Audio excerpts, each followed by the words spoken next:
Hello student. मैं हूं doctor विकास सांडिल्या और आप सबका स्वागत करता हूं अपने यूट्यूब चैनल श्री जी ज्ञान सेंटर पर। ठीक है, आप लोग कैसे हैं? स्वस्थ हैं? मस्त हैं? ये मैं उम्मीद कर रहा हूं, और उम्मीद ही नहीं, मैं पूरे यकीन के साथ कह रहा हूं कि आप लोग अच्छे होंगे और बेसब्री से मेरा इंतजार कर रहे होंगे। तो देखिए, मैं आप लोगों को एक बात शेयर करना चाह रहा हूं। अभी फिलहाल यूपी ट्रिपल एससी पेट, यानी कि ये जो प्रीलिमिनरी एलिजिबिलिटी टेस्ट है, यानी कि प्रारंभिक पात्रता परीक्षा है, इसका फॉर्म आ चुका है। आप लोग इस फॉर्म को जल्दी से जल्दी भर दीजिए। और अगर ऐसा नहीं करेंगे तो फिर क्या होगा कि इसमें आपके जो एग्जाम्स के सेंटर होंगे वो थोड़े से दूर हो जाएंगे, तो आने जाने में, ट्रैवलिंग में थोड़ा सा टाइम लगता है, क्योंकि एग्जाम का जो प्रेशर रहता है, प्रेशर के टाइम में पढ़ने का भी थोड़ा सा रहता है कि नहीं मुझे पढ़ाई भी करनी है, और सेंटर दूर हो जाता है तो थोड़ा सा साइकोलॉजिकल प्रेशर आ जाता है। इसके लिए आप क्या करिए कि जल्द से जल्द फॉर्म को फिल कर दीजिए। और आज प्रारंभिक पात्रता परीक्षा को ध्यान में रखते हुए प्लस उत्तर प्रदेश पुलिस, दोनों का जो कंबाइंड सिलेबस है, उसमें भारत के प्रमुख पठार के बारे में दिया गया है। भारत के कौन कौन से पठार हैं? तो दोस्तों, आप लोगों को पता ही होगा कि पठार किसे कहते हैं, प्लेटिव किसे कहते हैं। पठार इसे कहते हैं कि नॉर्मल धरातल से ऊंचा होना चाहिए, यानी कि जो जनरल अर्थ सरफेस है, इससे स्थल या जमीन थोड़ा सा ऊंचा होना चाहिए। और उसका जो छत होता है, जो बॉटम होता है, वो कैसा होना चाहिए? सपाट होना चाहिए, टेबल लैंड जैसा होना चाहिए, टेबल जैसा होना चाहिए, मेज जैसा होना चाहिए। ऐसी आकृति को क्या बोलते हैं? पठार कहते हैं। ठीक है, तो इसी के क्रम में हम लोग आज देखते हैं जो भूगोल का अपना टॉपिक है। भूगोल के टॉपिक में हम लोग कल की क्लास में स्टार्ट कर चुके हैं भारत का प्रायद्वीपीय पठार। प्रायद्वीपीय पठार को हम लोगों ने दो पार्ट में डिवाइड किया है। एक को किया है केंद्रीय मध्य उच्च भूमि, सेंट्रल हाईलैंड, और दूसरे को दक्षिण भारत। दक्षिण भारत यानी कि जो ये तापी का भ्रंश है, या तापी वैली फॉल्ट है, वहां से लेके डायरेक्ट कन्याकुमारी तक, या सतपुड़ा से प्रारंभ होकर कन्याकुमारी तक के बीच का पूरा पार्ट कहलाता है दक्षिण भारत का पठार के नाम से कहलाता है, या साउथ इंडियन प्लेट्यू के नाम से जाना जाता है। तो ये जो था केंद्रीय मध्य उच्च भूमि, केंद्रीय मध्य उच्च भूमि कल के क्लास में हमने थोड़ा सा डिस्कस किया था। यहाँ पर आप लोग देख लेते हैं, जो कल की क्लास में नहीं देखे थे, यूट्यूब तो है वहाँ पे, आप वहाँ से देख सकते हैं। ये जो इंडिया है, अपना जो प्यारा भारत है,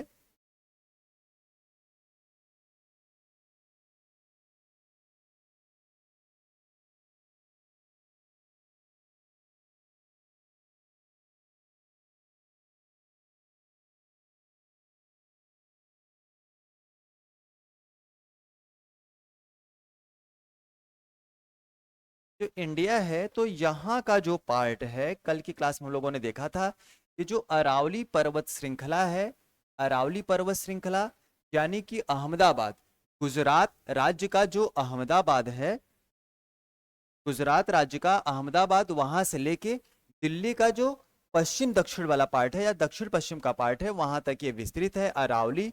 और फिर यहाँ पर देखेंगे विंध्यन माउंटेन सीरीज है। विंध्यन माउंटेन सीरीज भी गुजरात से लेके, सॉरी, गुजरात से लेके कहाँ तक है? गुजरात हो गया, पूरा एमपी वाला पार्ट हो गया, गुजरात, एमपी और छत्तीसगढ़ का पश्चिमी पार्ट हो गया। छत्तीसगढ़ का, यानी कि गुजरात का पूर्वी पार्ट, गुजरात के पूर्वी part, eastern part of Gujarat, MP, and western part of Chhattisgarh, यहाँ तक विंध्यन माउंटेन सीरीज का विस्तार है, यानी कि ये फैला हुआ है, एक्सटेंड है।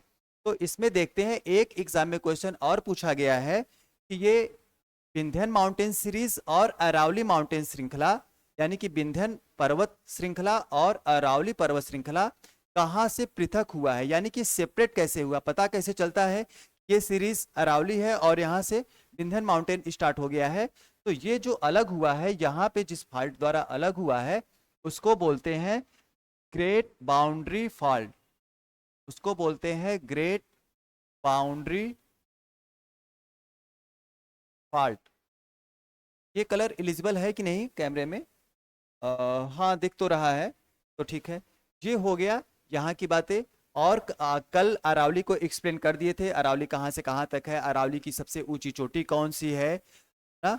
अरावली की सबसे ऊंची चोटी गुरु शिखर है, जो कि राजस्थान के पास में पाया जाता है। अरावली को, अरावली जो पर्वत श्रृंखला है, इसको अलग अलग जगह पर अलग अलग नामों से जाना जाता है।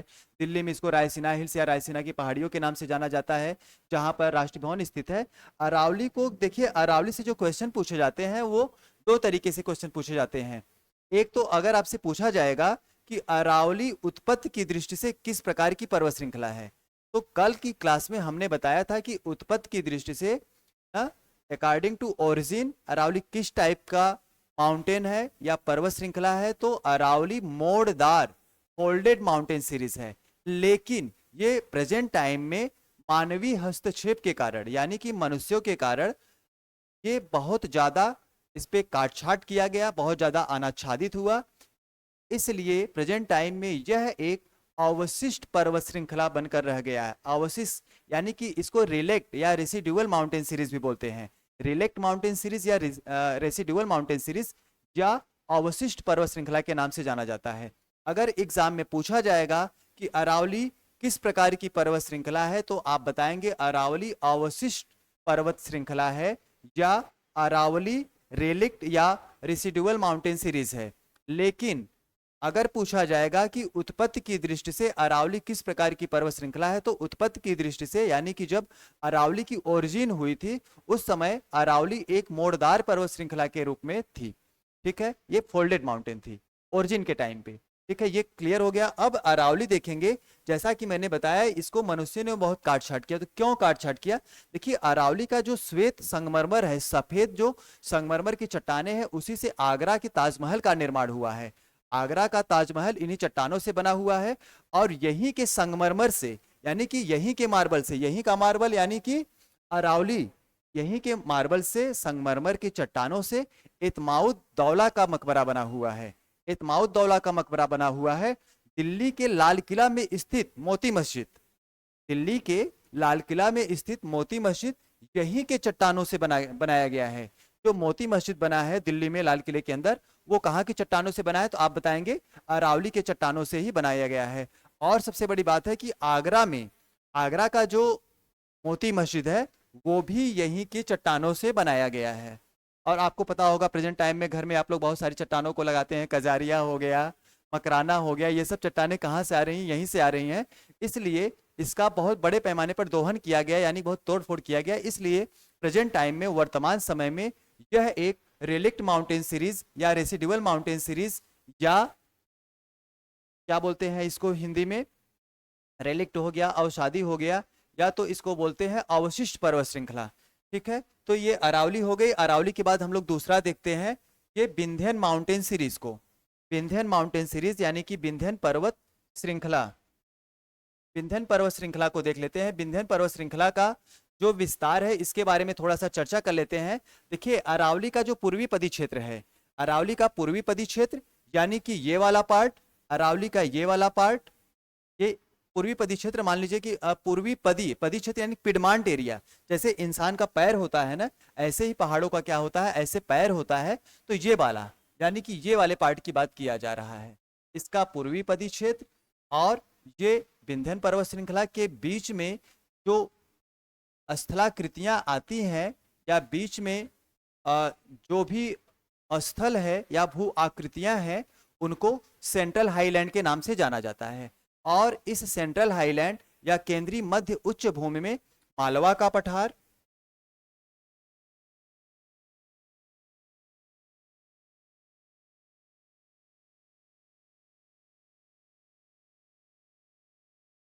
यहाँ पे आता है मालवा का पठार।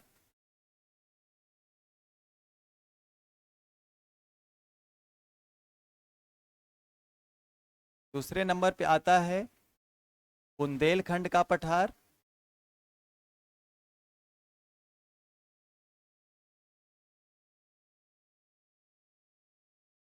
और तीसरे नंबर पर आता है बघेलखंड का पठार।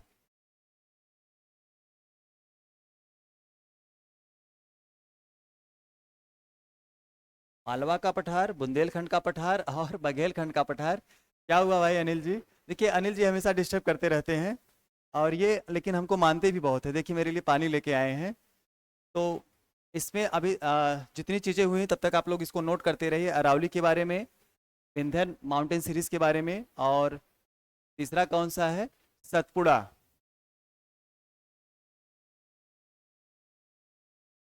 ठीक है।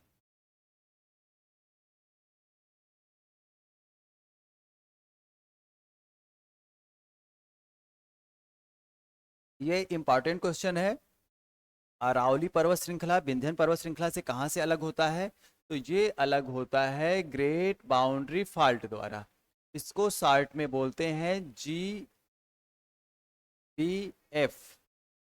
GBF यानी कि ग्रेट बाउंड्री फॉल्ट द्वारा ये अरावली से अलग होता है।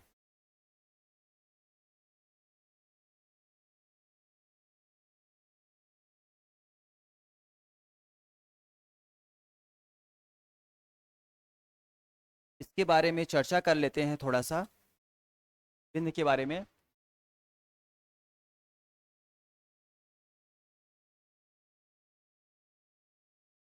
तो ये विंध्य पर्वत श्रृंखला है।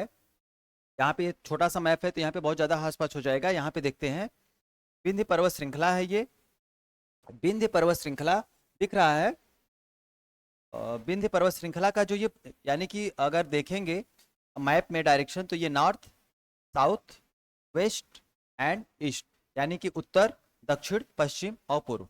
तो यहाँ पर क्या है, यहाँ पर इस वाले पार्ट को जहाँ से ये स्टार्ट होता है, जहाँ से ये स्टार्ट होता है यानी कि इसका जो पश्चिम वाला पार्ट है, पश्चिम वाला पार्ट, इसको विंध्य की पहाड़ियों के नाम से जाना जाता है।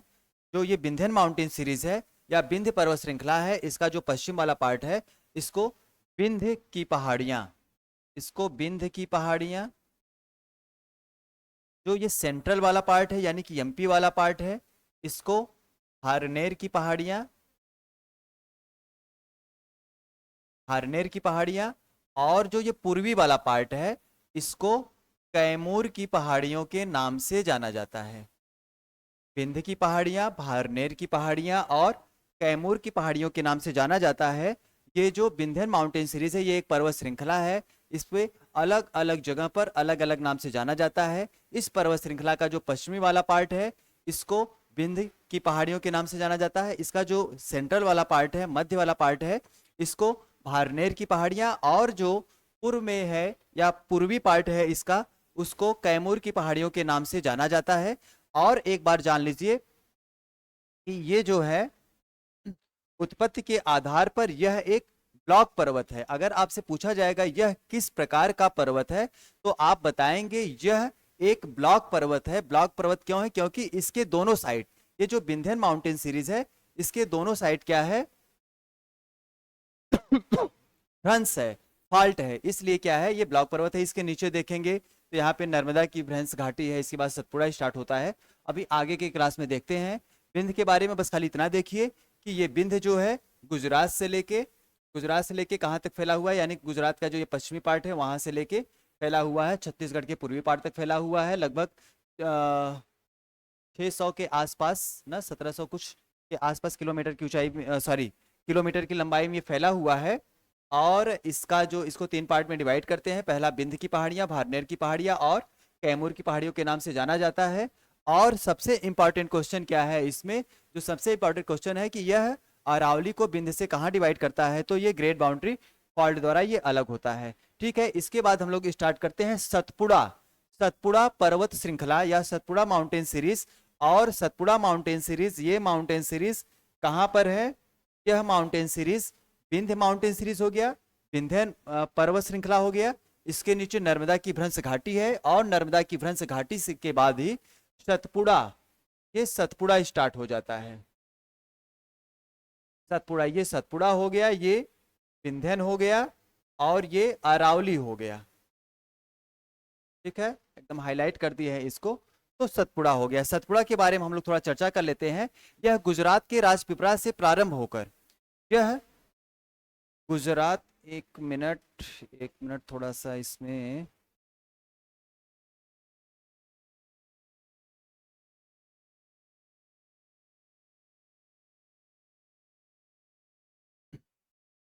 हाँ इसको देखते हैं कि ये जो सतपुड़ा है इसके सेम पैरेलल ही है। ये जो विंध्यन माउंटेन सीरीज है इसके पैरेलल में है। और यहाँ पर क्या है कि ये गुजरात के राजपीपला से प्रारंभ होकर, गुजरात के राजपीपला से प्रारंभ होकर कहाँ तक जाता है, ये छत्तीसगढ़ का जो पश्चिमी पार्ट है, छत्तीसगढ़ का जो पश्चिमी पार्ट है यहाँ तक ये विस्तृत है। और यह सतपुड़ा पर्वत श्रृंखला के नाम से जाना जाता है। सतपुड़ा पर्वत श्रृंखला अभी क्या है कि पश्चिम में इसको राजपीपला की पहाड़ियाँ, इसको भी 3 पार्ट में डिवाइड किया गया है। पश्चिम में राजपीपला की पहाड़ियाँ, मध्य में महादेव की पहाड़ियाँ। ठीक है, पश्चिम में क्या है, राजपीपला की पहाड़ियाँ। राजपीपला की पहाड़ियाँ ना ऐसे लिखते चलिए, पश्चिम में राजपीपला की पहाड़ियाँ, पश्चिम यानी कि इधर वाला पार्ट होगा। ठीक है, जो राजपीपला में है, राजपीपला कहाँ पे पड़ता है, गुजरात में पड़ता है। तो गुजरात में राजपीपला की पहाड़ियाँ। मध्य में क्या है, इसको किस नाम से जानते हैं, महादेव के नाम से जानते हैं। तथा पूर्व में इसे मैकाल के नाम से जानते हैं। ये जो सतपुड़ा माउंटेन सीरीज है, सतपुड़ा माउंटेन सीरीज को भी 3 पार्ट में या 3 पहाड़ियां हैं, मुख्य रूप से इसमें 3 पहाड़ियां हैं और तीनों पहाड़ियों को अलग अलग नामों से जाना जाता है। पश्चिम में इसको राजपीपला की पहाड़ियां, मध्य में या सेंटर में इसको महादेव की पहाड़ियां और पूर्व में इसको कैमूर की पहाड़ियों के नाम से जाना जाता है। ये हो गया सतपुड़ा के बारे में। और सतपुड़ा की देखेंगे कि सतपुड़ा की जो सबसे ऊंची चोटी है, सतपुड़ा की जो सबसे ऊंची चोटी है वो है धूपगढ़। और धूपगढ़ किस पहाड़ी पर है, वह महादेव पर है। महादेव पहाड़ी पर ही यहाँ पर ऐसे देखेंगे एक पर्वत श्रृंखला, पर्वत चोटी है जिसका नाम क्या है, धूपगढ़ है। धूपगढ़ जिसकी हाइट 1350 मीटर है, 1350 मीटर है धूपगढ़। यानी कि अगर सतपुड़ा की बात की जाए कि सतपुड़ा की सबसे ऊंची चोटी कौन सी है, तो ये धूपगढ़ है। और धूपगढ़ कहाँ पर है, धूपगढ़ महादेव पर्वत पहाड़ी पर है। धूपगढ़ महादेव पहाड़ी पर स्थित है। और इसकी सबसे ऊंची चोटी कौन सी है, इसका नाम क्या है, तो आप बताएंगे धूपगढ़ है। और धूपगढ़ की ऊंचाई कितनी है, 1350 मीटर है। ठीक है, अब इसमें देखिए मैकाल जो है, मैकाल, मैकाल यहाँ पर है। मैकाल की सबसे ऊंची चोटी अमरकंटक है। ये भी बहुत फेमस, बहुत इंपॉर्टेंट क्वेश्चन है। अमरकंटक, मैकाल की सबसे ऊंची चोटी कौन सी है, अमरकंटक है। तो दोस्तों, प्रिय छात्रों, आप लोग वीडियो को देखने के साथ साथ में इसको पेन और कॉपी लेके बैठिए और मैप पे ऐसे ऐसे इसको ऐसे बनाइए। मैप नहीं बना सकते हैं तो इसको ऐसे बनाइए, इसको दिखाइए कि ये राजपीपला है, गुजरात है, ये छत्तीसगढ़ का वेस्टर्न पार्ट है। इसको यहाँ पे राजपीपला की पहाड़ियों के नाम से जाना जाता है। इसको किस नाम से जाना जाता है, मैकाल के नाम से जाना जाता है। बीच में महादेव के नाम से जाना जाता है। और इसकी जो सबसे ऊंची चोटी है धूपगढ़ है, इसी पर है। इसकी हाइट कितनी है, 1350 मीटर है। ये जो मैकाल है ना, मैकाल सॉरी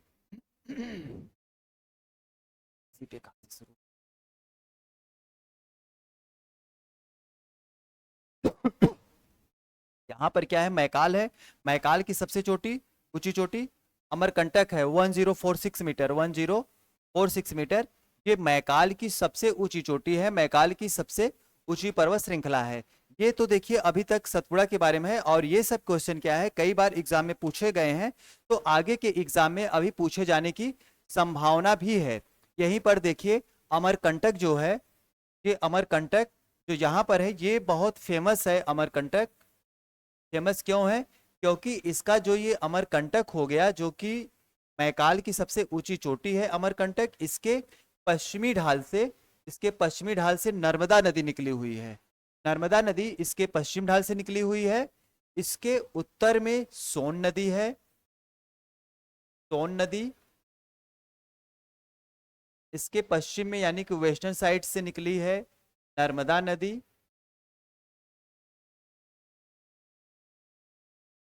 और यहीं से अमरकंटक के दक्षिण पश्चिम से निकली है महानदी।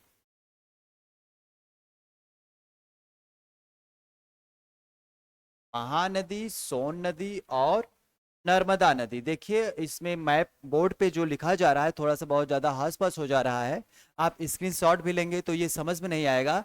तो इसके लिए आप परेशान न रहिए, पूरा का पूरा पीडीएफ आपको श्री जी ज्ञान सेंटर के टेलीग्राम चैनल पे आपको पूरा विधिवत हाथ से भी लिखा हुआ नोट्स और टाइप किया हुआ भी नोट्स पूरा उस पर अवेलेबल है। ठीक है, और अपना जो श्री जी ज्ञान सेंटर का एप्लीकेशन है, जो अपना ऐप है, उस ऐप के थ्रू भी आपको सारी चीज़ें पीडीएफ वगैरह आपको सब मिल जाएंगे। तो इसके लिए परेशान ना होइए, बहुत ज़्यादा हास पास हो जा रहा है, लिखने में प्रॉब्लम है। तो आप जैसे मैं पढ़ा रहा हूँ कॉपी पेन लेके बैठिए और साथ साथ में क्या करिए, इसको लिखते हुए चलिए। लिखेंगे तो एक अपना खुद का नोट्स बन जाएगा। ठीक है, और सारी चीज़ें क्लियर भी हो जाएंगी। तो ये हो गया अमरकंटक के बारे में कि यहीं से क्या है कि सभी नदियों का उद्गार हुआ है। इसके बाद हम लोग देखते हैं यहाँ पे ये वाला जो पार्ट है, ये वाला पार्ट, इसको पूर्वी घाट पश्चिमी घाट के नाम से जानते हैं और इसको पूर्वी घाट के नाम से जानते हैं। इसका नाम घाट क्यों पड़ा? घाट इसलिए पड़ा क्योंकि यहाँ पे जो है, जो ये तटी वाला क्षेत्र है, जो तटी मैदान है, इसके यानी कि जो पश्चिम तटी मैदान है, इसके पूर्व में क्या है, एक पर्वत श्रृंखला है। पर्वत श्रृंखला है, जैसे जगह जगह पे अलग अलग पहाड़ियां हैं। जैसे इसमें हो गया एलिफेंटा की पहाड़ियां, अजंता की पहाड़ियां, एलोरा की पहाड़ियां, और इसमें आ जाती हरिश्चंद्र की पहाड़ियां, सतमाला की पहाड़ियां। ये सब पहाड़ियां यहाँ पर जगह जगह ऐसे ही पहाड़ियां हैं। और इन पहाड़ियों से नदियों का उद्गम होता है, यानी कि रिवर्स की ओरिजिन हुई है। तो नदियों ने क्या हुआ, नदियों की उत्पत्ति हुई है या तो बारिश के सीजन में क्या होता है, पहाड़ों के रास्ते या पहाड़ियों से जब पानी तेजी से गिरता है तो ये चट्टानों को क्या करता है, इरोजन कर देता है, काट छाट कर देता है। तो ये वाला पार्ट देखने में सीढ़ी जैसा दिखता है। जैसे घाट होता है ना, नदियों का घाट, समुद्र का घाट, जो भी घाट होता है, सीढ़ी बनी रहती है, ऐसे यहाँ पे सीढ़ी नुमा दिखता है, इसलिए इसको अ, घाट के नाम से जाना जाता है। और ये घाट भारत के कहाँ पे है, पश्चिम में है, इसलिए इसे पश्चिमी घाट के नाम से जाना जाता है। तो हम लोग स्टार्ट करते हैं पश्चिमी घाट। पश्चिमी घाट आज करेंगे, कल पूर्वी घाट करेंगे, इसके बाद फिर एक एक पठार को पढ़ेंगे। जैसे पठार में जो दक्षिण भारत के पठार हैं, दक्षिण भारत के पठार को करेंगे, लेकिन इसके पहले हम लोग देखेंगे मालवा का पठार, बुंदेलखंड का पठार और बघेलखंड का पठार। तो इसके बारे में थोड़ा सा चर्चा कर देते हैं। ये जो है,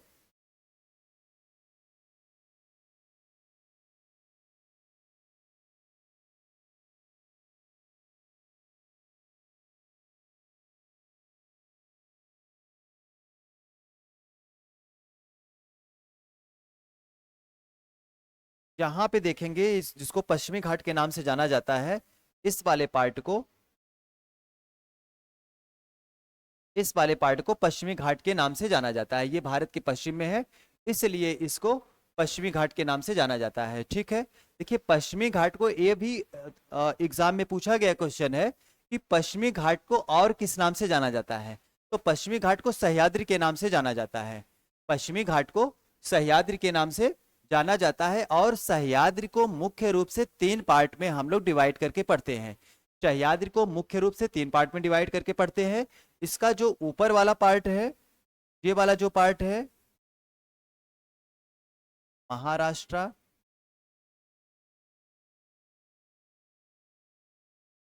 गोवा, ये हो गया उत्तरी सह्याद्री, नॉर्दर्न सह्याद्री।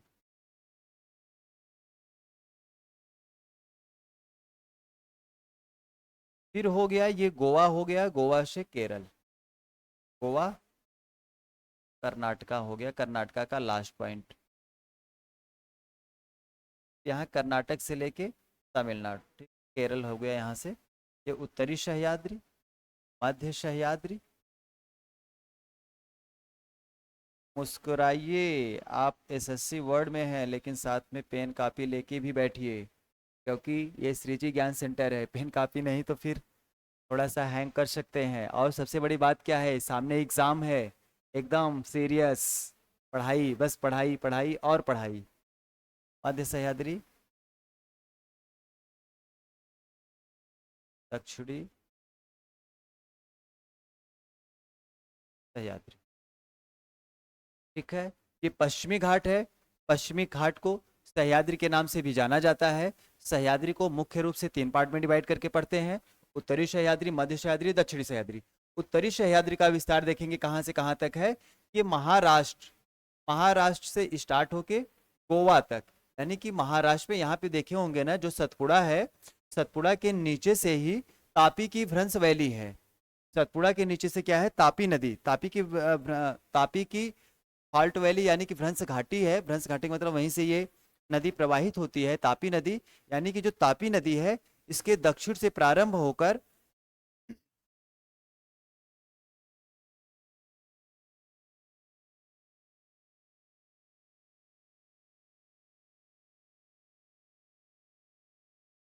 हाँ, क्या बता रहे थे?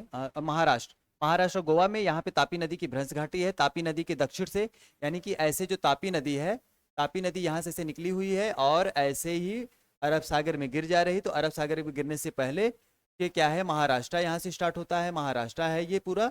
और इसका ये उत्तरी वाला पार्ट है, ये दक्षिणी पार्ट है। तो ये जो नदी है तापी नदी, तापी नदी के दक्षिण से प्रारंभ होकर, तापी नदी के दक्षिण से प्रारंभ होकर गोवा जहाँ पे स्टार्ट हो रहा है, गोवा में क्या है, मालप्रभा नदी है। मालप्रभा नदी, यानी कि यहाँ से तापी के दक्षिण से लेकर मालप्रभा नदी के उत्तर तक किसका विस्तार है, उत्तरी सह्याद्री का। ऐसे भी याद कर लीजिए और इसको भी देख लीजिए कि महाराष्ट्र से लेकर गोवा तक कौन सी सह्याद्री पड़ती है, तो महाराष्ट्र से गोवा के बीच में उत्तरी सह्याद्री पड़ती है। ठीक है, उत्तरी सह्याद्री पड़ती है। यह लगभग 650 किलोमीटर की लंबाई में विस्तृत है। जो ये उत्तरी सह्याद्री है, यह लगभग 650 किलोमीटर की लंबाई में विस्तृत है। इस सह्याद्री पर या इस घाट पर कुछ प्रमुख पहाड़ियां पाई जाती हैं। जैसे इसमें क्या है, एलिफेंटा की पहाड़ियां जो शैव धर्म से संबंधित हैं। एलिफेंटा की पहाड़ियां शैव धर्म से संबंधित है। ये भी आपके एग्जाम में क्वेश्चन पूछा जाता है कि एलिफेंटा की पहाड़ियां किस धर्म से संबंधित है। ये शैव धर्म, शैविज्म, कौन सा रिलीजन है, शैविज्म रिलीजन है। एलिफेंटा की पहाड़ियां इसी पर है। यहीं पर अजंता और एलोरा की पहाड़ियां हैं। और ये भी एग्जाम में क्वेश्चन पूछा गया है, अजंता और एलोरा की पहाड़ियां किस धर्म से संबंधित हैं। तो अजंता और एलोरा की पहाड़ियां बौद्ध धर्म, जैन धर्म और हिंदू धर्म, तीनों धर्म से संबंधित है। देखिए, धर्म से संबंधित होने का मतलब क्या है, जैसे अभी बता दिए कि शैव धर्म से संबंधित है, तो वहां पे शिव जी के लिंग पाए जाते हैं, तो ये कहा जाता है कि शैव धर्म से संबंधित है। जो शिव को मानते हैं उनको शैविज्म बोला जाता है, शैव धर्म बोला जाता है, शिव के जो अनुयायी होते हैं। ऐसे ही जो अजंता एलोरा की गुफाएं हैं, वहां पे आपको तीनों धर्मों से रिलेटेड वहां पे कुछ न कुछ वस्तुएं या तो फिर स्थलाकृतियां आपको वहां पे मिल जाती हैं, भूआकृतियां, स्थलाकृतियां वहां पे उन गुफाओं के अंदर आपको कुदेर कर या वहां पे क्या है कि डिजाइन बनाकर आपको मिल जाएगा। तो वहां पे बौद्ध धर्म, शैव धर्म और हिंदू धर्म से संबंधित है अजंता और एलोरा की गुफाएं। इसके अलावा इसी जो उत्तरी सह्याद्री है, उत्तरी सह्याद्री पर सतमाला की पहाड़ियां हैं और हरिश्चंद्र की पहाड़ियां हैं। तो अगर आपसे पूछा जाएगा हरिश्चंद्र की पहाड़ियां किस सह्याद्री में पड़ती हैं, तो हरिश्चंद्र की पहाड़ियां उत्तरी सह्याद्री में। इस पे एलिफेंटा की पहाड़ियां, अजंता की पहाड़ियां, एलोरा की पहाड़ियां, सतमाला की पहाड़ियां, पाल घाट, हरिश्चंद्र, ये सब पहाड़ियां पाई जाती हैं। और इसमें सबसे बड़ी बात क्या है, यहाँ पर जो हरिश्चंद्र की पहाड़ियां हैं, हरिश्चंद्र की पहाड़ियां जो उत्तरी घाट पर हरिश्चंद्र की पहाड़ियां हैं, हरिश्चंद्र की पहाड़ियों पर एक चोटी है जिसका नाम क्या है, कलसुबई। हरिश्चंद्र की पहाड़ियों पर कलसुबई, कलसुबई ये किस पहाड़ी पर है, हरिश्चंद्र।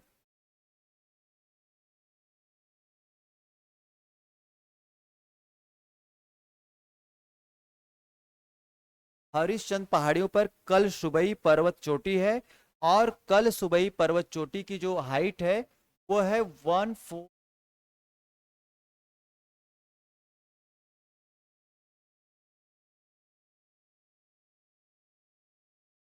ठीक है, कलसुबई, कलसुबई पहाड़ी की जो हाइट है वो है 1646 मीटर है। और यह हरिश्चंद्र की ही सबसे ऊंची चोटी नहीं, यानी कि कलसुबई हरिश्चंद्र की सबसे ऊंची चोटी है जिसकी हाइट 1646 मीटर है। और कलसुबई महाराष्ट्र, महाराष्ट्र राज्य की भी सबसे ऊंची चोटी है। कलसुबई महाराष्ट्र राज्य की सबसे ऊंची चोटी है। और कलसुबई उत्तरी सह्याद्री, कलसुबई उत्तरी सह्याद्री की भी सबसे ऊंची चोटी है। ठीक है, कलसुबई हरिश्चंद्र की पहाड़ियों में स्थित एक पर्वत चोटी है जिसकी ऊंचाई 1646 मीटर है। यह हरिश्चंद्र पहाड़ी की सबसे ऊंची चोटी है। कलसुबई महाराष्ट्र राज्य की सबसे ऊंची चोटी है। और कलसुबई उत्तरी सह्याद्री की भी सबसे ऊंची चोटी है। एक ही बात को बार बार इसलिए बोल रहा हूं क्योंकि ये सारी चीजें आपके माइंड तक चला जाए, माइंड में घुस जाए, और एग्जाम में आपका मेमोरी हैंग न करे, ना ही सर्वर डाउन करे, और आप इसको इजीली सॉल्व कर लें। ठीक है, तो ये हो गया उत्तरी सह्याद्री। कल की क्लास में हम लोग देखेंगे मध्य सह्याद्री और दक्षिणी सह्याद्री। ठीक है, तब तक के लिए अपना ध्यान रखिए। आंखों को नंगे हाथों से मत टच करिए, कपड़े से टच करिए, कॉटन के कपड़े। वैसे तो आंखों को बार बार टच करने का कोई सवाल ही नहीं होता है, लेकिन अगर आपको जरूरत पड़ रही है तो हाथ को धुलिए और साफ हाथ से आंखों को टच करिए, और अपने आप को आई फ्लू से बचाइए। स्वस्थ रहेंगे तभी आप अच्छे से पढ़ाई कर पाएंगे। तो इसलिए पढ़ाई करने के लिए आपको स्वस्थ रखना है, मस्त रखना है। टाइम से लंच डिनर ब्रेकफास्ट सब करिए और पढ़ाई को ध्यान रखिए, क्योंकि एक बहुत अच्छा उक्ति है कि स्वस्थ मस्तिष्क में, ना, स्वस्थ मस्तिष्क में स्वस्थ दिमाग यानी कि बुद्धि निवास करती है। जहाँ तक मुझे लगता है कि ऐसा ही कुछ है। अगर कुछ उल्टा सीधा हो रहा है तो इसको आप लोग सही कर लीजिएगा, या तो कमेंट बॉक्स में कमेंट कर दीजिएगा। ठीक है, तब तक के लिए अपना ध्यान रखिए। कल फिर मिलते हैं इसी टाइम। बाय।